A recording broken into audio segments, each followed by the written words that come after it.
मुंबईमध्ये पुन्हा एकदा मराठी भाषेला डावलले गेल्याची घटना समोर आली। गंभीर बाब म्हणजे LIC कडूनच हा प्रकार घडलाय। उत्तर मुंबईतल्या कांदिवली पूर्वमध्ये LICचं कार्यालय, तिथे चक्क गुजराती भाषेतले LICचे फॉर्म ठेवले होते। याची माहिती मनसेला समजल्यानंतर मनसेच्या कार्यकर्त्यांनी LICच्या कार्यालयावर धडक दिली। एअरटेलमध्ये महिलेची एका अशाच पद्धतीची मुजोरी पाहायला मिळाली। मराठी भाषेत बोलणार नाही अशी मुजोरी तिने केली होती आणि पुन्हा असाच काहीसा प्रकार मुंबईत घडला।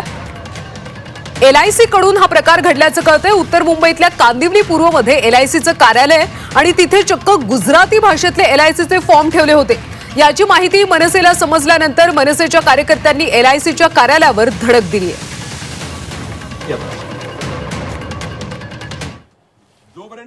जर सरकारचा नियम आहे, अधिनियम झालेला आहे, तर LIC मराठी भाषेला का डावलते?